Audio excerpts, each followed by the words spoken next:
today's top story. While Vince McMahon's presence looms too large to ignore in WWE, I think almost everyone would be holding out hope that his recent return would be short-lived. Maybe the new Endeavor overlords would realize who they have placed as executive chairman of the company and give him the boot. As idyllic as that sounds, I'm going to squash those dreams right now, as unfortunately it looks like we've got Vince in charge for life. Well, his life, that is. Brandon Thurston from WrestleNomics, in a very lengthy Twitter post regarding WWE's sale to Endeavor, Thurston would break down a timeline of how the deal came to be. While I won't break down the entire thing here and now, here's the shortest version possible. The initial merger proposal was made to WWE on February 7th, with Endeavor proposing a 57% stake, while WWE shareholders would get 43%. Then at March the 22nd meeting, a new term sheet would get placed on a negotiations table from WWE to Endeavor. And this is where it gets juicy. The new terms would see Endeavor gets a reduced 51% stake, while WWE would get an increased 49% from the original proposal. This would be reviewed by Endeavor CEO Ari Emanuel and President Mark Shapiro, as well as their legal advisor Latham on March 23rd. Latham would then bounce back with a counter proposal in order to facilitate the 51-49% split. On one condition, that is that Vince McMahon would be placed as executive chair until death, resignation, or incapacity. My goodness. Separate from the deal, Vince would become a WWE employee again on March 28th for the first time since his resignation in July 2022. And then finally, the WWE Endeavor deal will be finalized at WrestleMania weekend just days later, and boom! Just like that, WWE got themselves a terminal diagnosis of Vinnie Mac. Like I said, there is a lot more that we didn't have time to include, so make sure you check out Brandon Thurston on Twitter as well as WrestleTalk.com. So Vince is at the helm of WWE for good, but what of the soon-to-be merged combat sports and entertainment juggernaut, the World Ultimate Wrestling, Fighting, Entertainment Championship? It could really do with an official company name that isn't a mouthful and accurately represents the two different products the two brands provide. Or how about Wales? That would work. Per a new SEC filing made yesterday, May 12th, the current name of the new company is indeed New Whale Inc. Not even World Whale Entertainment? Come on guys, you wouldn't even need to change the initials. While this would be a glorious choice in my opinion, don't expect it to last, as the filing states that the registrant plans to change the name at a later date. While a massive bummer, hopefully the new name can also incorporate everyone's favorite large aquatic mammal as well. So, despite Vince's return, WWE is still technically in the Triple H creative era. However, as we saw during the awful Raw after WrestleMania, the 77-year-old's presence has certainly had an impact on WWE's product.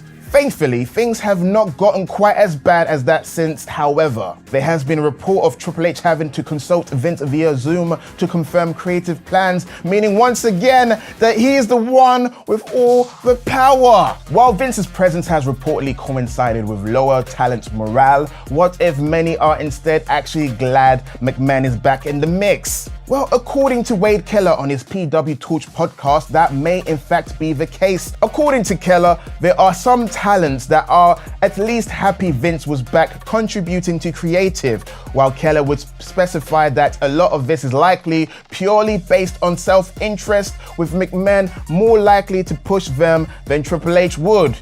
Almost. Theory. Interestingly, Keller would also reveal a juicy perspective from a backstage WWE source, saying one person I asked said they would think that Vince McMahon is more focused on building strong baby faces and Paul Levesque has more of a focus and an interest in building heels. So maybe Vince is the yin to Triple H's yang. Maybe they can in fact coexist after all. Well, they're gonna bloody have to, as Vince is there to death do us part. Tempest, what is this crap? What's causing all this, Sat? What's causing all this trauma that I'm going through? But anyway, ladies and gentlemen, next up is the most beautiful man who covers himself up with a mask so you can see his beautiful blue eyes. It's time for a hot tag. For this lovely man, Tempest, get your sexy ass out of here. Last week they didn't even show a hot tag. No, you showed a hot tag! And lights go black. I'm Tempest, and there will be no 1 minute, 1 take Rampage review because that show was moved to Saturday night, presumably because of sports. So in its place, I merely have the recommendation that all of you should go out of your way to see Speedball Mike Bailey versus Hiromu Takahashi in the first day of the Best of the Super Juniors tournament.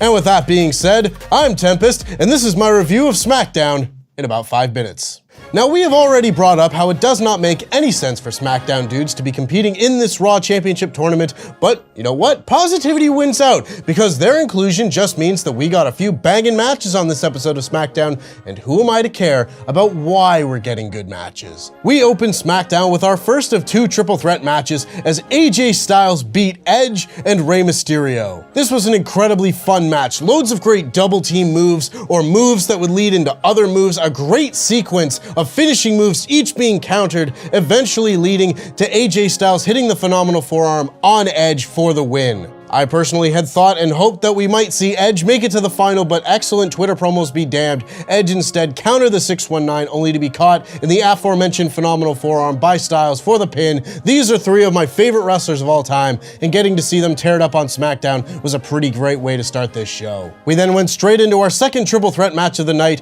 as Bobby Lashley took down Austin Theory and Sheamus. This match was completely different from the previous one. That match was much more finesse and clever counters. This one was a fight. Sheamus and Lashley would put their differences aside to beat up Austin Theory from time to time, but just as Lashley had Theory in the Hurt Lock, Sheamus hit a brogue kick. Lashley was able to capitalize though, and he advanced to the SmackDown final in another very fun match. The key to shows like this is variety, and this SmackDown had it in spades immediately. Grayson Waller asked for his own talk show next week, which was granted, and then we had Cameron Grimes' main roster debut against Baron Corbin. To the moon. Corbin cut a quick promo before the bell as he said Grimes would be wishing he was back in NXT, and then the bell rang and Grimes immediately hit the cave-in for the win. Hey, if I gotta see Baron Corbin on this show, a 7-second match is my preference. Boo you, Sat! Roman Reigns then made his return to SmackDown, and we finally had the development in this Bloodline story that they've been telling us is happening for the last month. Roman gassed up Solo Sikoa, saying he stepped up at Backlash, and then he turned his attention to the Usos. Roman asked if they thought they were just gonna lose the tag titles at WrestleMania, and they weren't gonna talk about it. He asked why they dedicated their rematch to him and then lost, and demanded they apologize. Jimmy was laughing and smiling, obviously not wanting to do it, and Roman pie-faced him, and then Jimmy's look shifted. For a moment, it appeared that he was going to do something drastic, but Jay stepped in the middle and apologized. Jay Uso is always the one to put his ass in the fire to save his family, and this was no different. Roman then told Paul Heyman to fill them in, and Heyman announced that at Night of Champions, Kevin Owens and Sami Zayn will defend the tag titles against Solo Sikoa and Roman Reigns, as Roman dedicates the match to the best tag team of all time, in his opinion, the Wild Samoans. This has certainly been an interesting development. There has been a change in the political relationship between Saudi Arabia and Syria since the last WWE Saudi show, so I guess Sami Zayn can go now. What will be even more interesting is what happens in this here match. Is Roman about to be walking around with 4 belts? I mean, he and Solo don't exactly lose around these parts.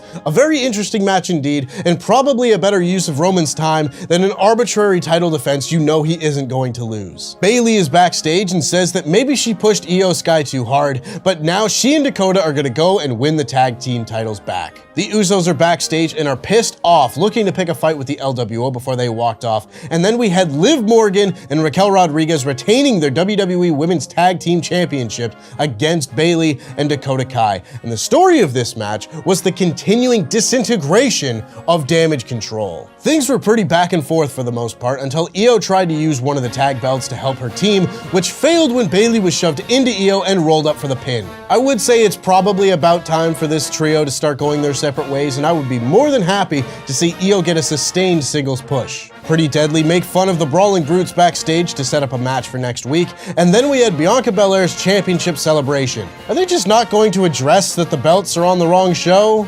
I really thought they were just going to drop the show names from the titles, but I don't know.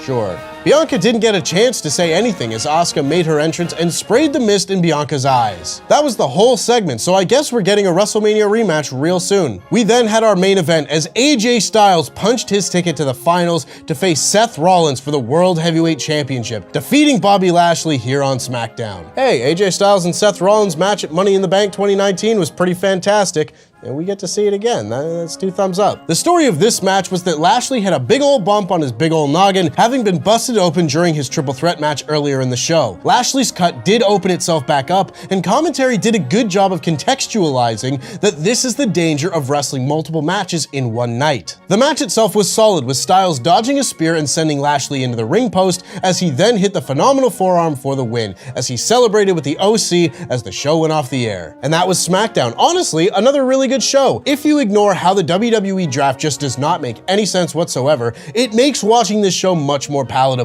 This was a wrestling-heavy edition of SmackDown, and I like that, but you also got an actually good Bloodline segment, probably because the main character was actually there this week. This SmackDown gets a 4 out of 5. That just about wraps things up for me. Yesterday, we crowned a WrestleTalk champion in the PFK World Cup to determine the best in the world at WWE 2K23, as Dan Layton advanced to the tournament finals. That tournament is going on right now as the best of No Rolls Barred try to etch their name in history and raise the PFK World Cup to determine the best in the world at WWE 2K23. You can go right now and watch our live stream over on Parts Fun Known and see which NRB dude or dudette will reign victorious.